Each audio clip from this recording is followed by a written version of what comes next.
The colony ship had crashed 3 weeks ago on Vardeth Prime, and Dr. Sarah Chen was running out of medical supplies faster than she had anticipated. The planet was supposed to be uninhabited according to the initial scans, but those scans had been wrong about many things. The magnetic storms that tore through the atmosphere made rescue impossible for at least another month, and the 17 survivors were learning quickly that Vardeth Prime had its own rules. Sarah was gathering water from the nearby stream when she first saw them. The Krelax, as she would later learn they were called by the galactic community, stood nearly 9 feet tall on powerful hind legs. Their bodies were covered in dark scales that shifted between deep purple and black, depending on the light.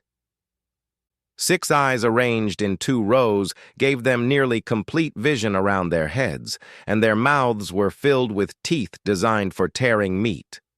The creature before her was clearly female, based on the broader hip structure, and she was not alone. 3 smaller versions of the predator, each about the size of a large dog, tumbled and played near their mother's feet. The cubs wrestled with each other, their needle-sharp teeth flashing in the afternoon sun. Sarah's heart hammered in her chest as she slowly reached for the emergency flare on her belt. The mother Krelax turned all 6 eyes toward the human, and Sarah froze. The moment stretched like pulled wire. Sarah could hear her own heartbeat in her ears. The rational part of her brain screamed at her to run, to call for help, to do anything except stand there like prey. But something in the mother's posture made her pause. The predator was not in a hunting stance. She was simply watching, her massive head tilted slightly to one side. One of the cubs noticed Sarah and chirped curiously. It took a wobbling step toward the human before its mother's tail swept out, gently blocking the path.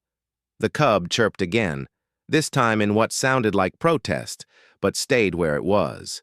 Sarah realized she was holding her breath and slowly let it out. "I'm not going to hurt you," Sarah said quietly, knowing the creature couldn't understand her words but hoping her tone would convey meaning. "I'm just getting water." The mother Krelax watched as Sarah carefully filled her containers, moving slowly and keeping her hands visible. When Sarah was done, she backed away, not turning her back until she was a safe distance. The encounter left her shaken, but strangely hopeful. If the predators weren't immediately hostile, maybe coexistence was possible. Over the next few days, Sarah saw the family several more times. They seemed to have claimed the area around the stream as part of their territory, and Sarah's camp was unfortunately within that boundary.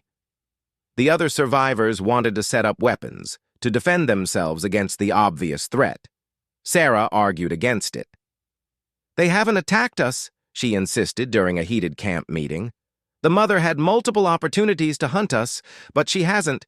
We need to learn to share this space." Tom Bradley, the ship's security chief, disagreed strongly. "They're predators, Doc. It's only a matter of time before they see us as food." But Sarah had spent years studying animal behavior on Earth before joining the colony mission. Something about the mother's behavior suggested intelligence, not instinct. The way she positioned herself between her cubs and potential threats, the way she seemed to observe and learn from each encounter, it spoke of reasoning ability. The situation changed on the 8th day after the first encounter. Sarah was in the makeshift medical tent, treating a colonist's infected wound when she heard the screaming. She grabbed her emergency kit and ran outside to find the camp in chaos. One of the cubs had wandered into the perimeter, and Tom had cornered it with a plasma cutter. The cub was shrieking in terror, its scales flashing bright white in fear. Tom advanced with the weapon raised. And Sarah didn't think. She just acted. She threw herself between the armed man and the terrified cub. "Stand down!" she shouted. "It's just a baby!" "It's a predator that needs to learn to stay away," Tom snarled, but he lowered the weapon slightly. Behind her, Sarah could hear the cub's panicked breathing. Slowly, moving as carefully as she had at the stream, she turned to face the young Krelax. Its eyes were wide with fear, its body pressed low to the ground. Sarah knelt down, making herself smaller, less threatening. "Hey, little one," she said softly. "Nobody's going to hurt you. You're okay." The cub trembled but didn't run. Sarah extended her hand slowly, palm up, and waited. Long seconds passed. Then the cub leaned forward and touched its snout to her fingers. The scales were warm, almost hot to the touch, and surprisingly smooth. The cub's trembling began to ease. That was when the mother arrived. She exploded from the tree line like a force of nature, moving faster than something that large should be able to move. The colonists scattered, and Tom raised his weapon again, but Sarah stayed perfectly still. The mother Krellax skidded to a stop 20 feet away, her eyes fixed on the scene before her, on the human kneeling beside her cub. "It's okay," Sarah said, keeping her voice calm despite her racing heart. "Your baby is safe. See? Nobody hurt them." The mother's eyes moved from Sarah to Tom with his weapon, then back to Sarah. The cub chirped and ran to its mother, pressing against her leg. The mother lowered her head, checking her offspring carefully, and Sarah used the moment to stand and step back, giving them space. The predator mother looked at Sarah for a long moment. Then, in a gesture that Sarah would never forget, the creature dipped her massive head in what could only be described as a nod. The message was clear. She understood what Sarah had done. From that day forward, the relationship between the humans and the Krellax family shifted. The mother allowed her cubs to play closer to the camp, though she always watched carefully. Sarah made it a point to spend time near the stream, speaking softly to the family when they appeared, offering small pieces of fruit from the camp's dwindling supplies. The cubs grew bolder, especially the ones Sarah had protected. It would approach the camp perimeter, chirping curiously at the strange creatures who walked on two legs and built structures from the fallen trees. The other colonists slowly began to lose their fear, though Tom remained skeptical.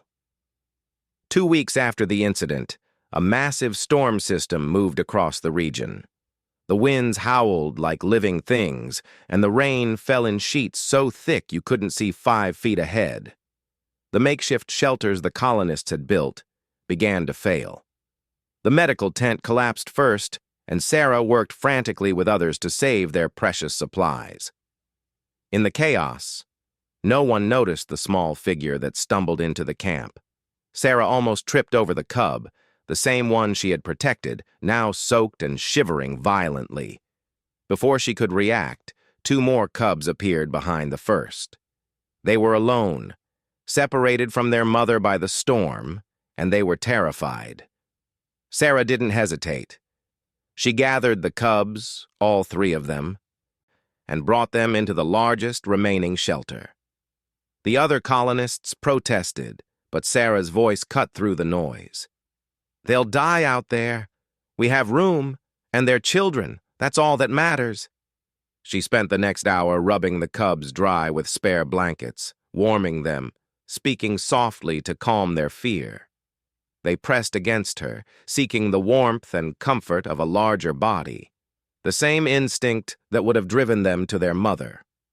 Sarah held them close, feeling their rapid heartbeats slow as they realized they were safe. When the storm finally broke in the early hours of dawn, Sarah stepped outside to find the mother Krellax waiting just beyond the camp perimeter. The predator was soaked, her scales dark with rain, and her posture spoke of desperation and exhaustion. She had clearly been searching for her cubs all night. Sarah called the cubs gently, and they emerged from the shelter, chirping happily. They ran to their mother, who checked each one frantically, running her snout over their bodies, counting them with her eyes. When she was satisfied they were unharmed, she looked up at Sarah.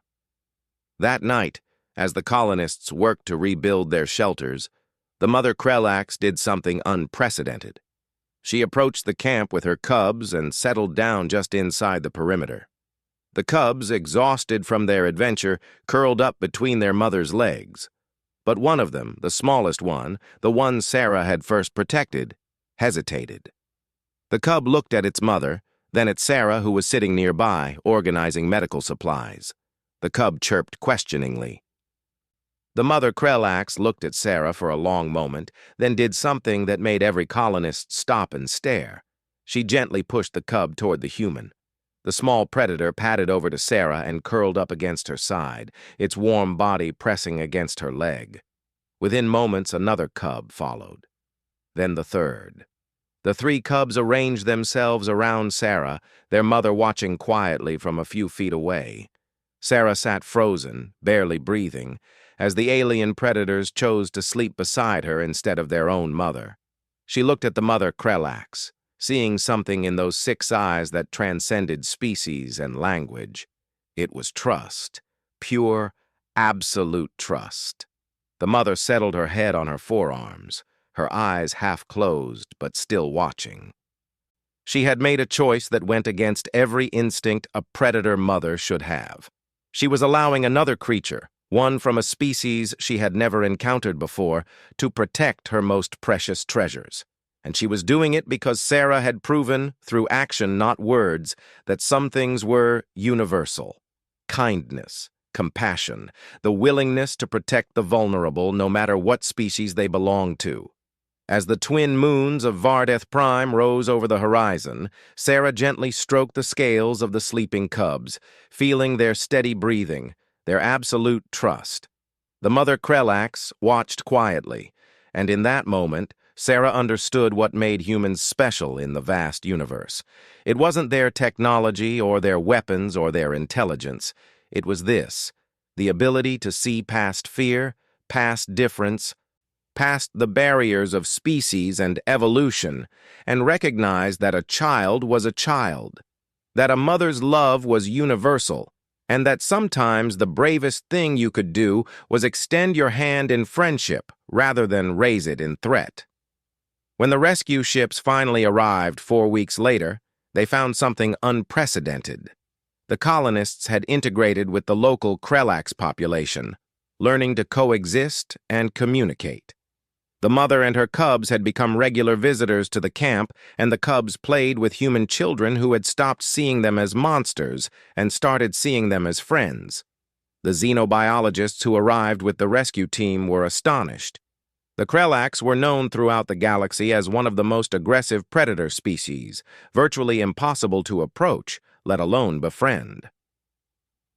Yet here were human colonists living in harmony with them, and it had all started because one human had chosen compassion over fear. Sarah filed her report with the rescue team, documenting every interaction, every moment of progress. But she left out the most important part, the part that couldn't be quantified in a scientific report. She left out the feeling of those cubs sleeping against her side, the look in the mother's eyes, the moment when 2 species found common ground in the universal language of protecting children. Some truths, Sarah decided, were too precious to reduce to data and analysis. Some moments changed you in ways that couldn't be explained, only experienced. And sometimes, the most human thing you could do was recognize the humanity in others, even when they weren't human at all. The predator mother had watched quietly that night, and her cubs had chosen to sleep beside a human. In doing so, they had taught the galaxy a lesson that would echo through the stars, that humanity's greatest strength wasn't in their weapons or their words, but in their unshakable belief that every child deserved protection, every mother deserved compassion, and every being, no matter how different, deserved a chance to be understood rather than feared.